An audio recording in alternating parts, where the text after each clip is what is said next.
ओम साई राम। महाराष्ट्र के सिंधुदुर्ग जिला में रहने वाले सौ माया सावंत इनका अनुभव उनके ही शब्द में सुना रहे हैं। सौ सावंत जी ने कहा, अगस्त सितंबर 2009 में स्वाइन फ्लू का फैलाव मुंबई, पुणे के साथ और शहरों में था। मेरी बेटी सौ ज्योति नरेन बाबर, इसको भी उस वक्त बुखार आया था। वो मुंबई में चेंबूर के तिलक नगर में आमची शाळा स्कूल में टीचर है। इस बुखार में वो किसी तरह स्कूल जाती थी। डॉक्टरों की दवा चालू थी। एक दिन डॉक्टर ने उसे सीने के एक्सरे निकालने को कहा। उसने एक्सरे निकाले। एक्सरे की रिपोर्ट देखकर डॉक्टर ने कहा, लंग्स को छोटी गांठ है।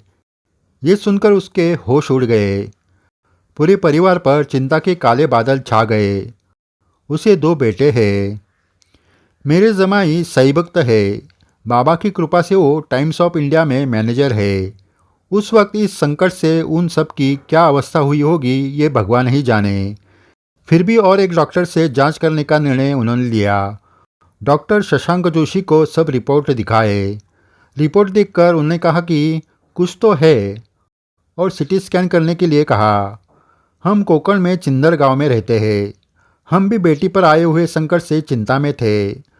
पूरे शरीर की ताकत ही चली गई थी।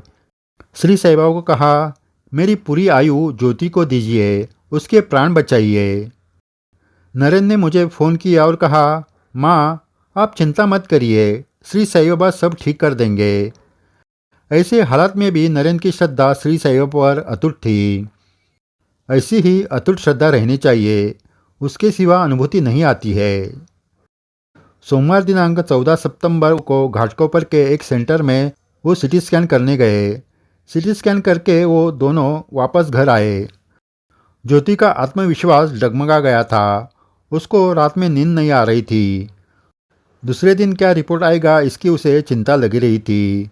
बच्चों के भविष्य की चिंता से वो निराश हो चुकी थी, लेकिन सत्य का सामना करना ही था। इसलिए मैं दिन रात साई बाबा को पुकार रही थी। आधी रात को सोचते सोचते ज्योति को कब नींद लगी वो उसे समझ में नहीं आया।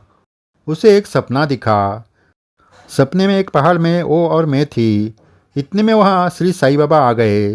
उनका चेहरा गुस्से से लाल हो गया था। वो तुरंत ज्योति के पास आ गए और आशीर्वाद देते हुए कहा, मैं आया हूँ, मैं लेकर जाता हूँ। थोड़ी देर में ज्योति के शरीर से एक तेजोवलय निकल गया। बाबा अदृश्य होने के बाद ज्योति की नींद खुल गई। उसका सारा बदन पसीना पसीना हो गया था। मन शांत हुआ था। सुबह उसने नरेन को स्वप्न दृष्टांत बताया। वो बहुत खुश हुआ, लेकिन मन में रिपोर्ट का डर भी था। रिपोर्ट दोपहर को मिलने वाला था। नरेन काम पर चले गए। ज्योति और दूर कोकण में मैं बाबा को पुकार रही थी। वक्त जा नहीं रहा था। मन में हजारों विचार घूम रहे थे। दोपहर 4 बजे फ़ोन की घंटी बजी। रिपोर्ट क्या मिला ये सोचकर हाथ पांव कांपने लगे। किसी तरह हिम्मत करके फ़ोन उठाया, तब नरेन फ़ोन पर था। वो हंसते हंसते खुशी से कहने लगा, माँ जी बाबा पूरी बीमारी लेकर गए। एक्सरे में लंग्स को गांठ दिख रही थी, लेकिन सिटी स्कैन में वो नहीं दिखी। डॉक्टर भी रिपोर्ट देखकर हैरान हो गए हैं। अब ज्योति की तबीयत एकदम ठीक है। नरेन बोल रहा था और मेरे आंखों से खुशी के आंसू बह रहे थे। ऐसी अपनी है साई माऊली। बाबा ने कहा है कि मेरा भक्त कितने भी बड़े संकट में फंसा हो तो उसमें से मैं उसे निकालता ही हूँ। इसकी अनुभूति हमने ली थी। श्री साई चरणों में हमारे कोटि कोटि प्रणाम। जय साई राम। आगे भी ऐसे अद्भुत अनुभव आपको सुनाए जाएंगे। अगर आपने ये चैनल सब्सक्राइब नहीं किया तो ज़रूर कीजिए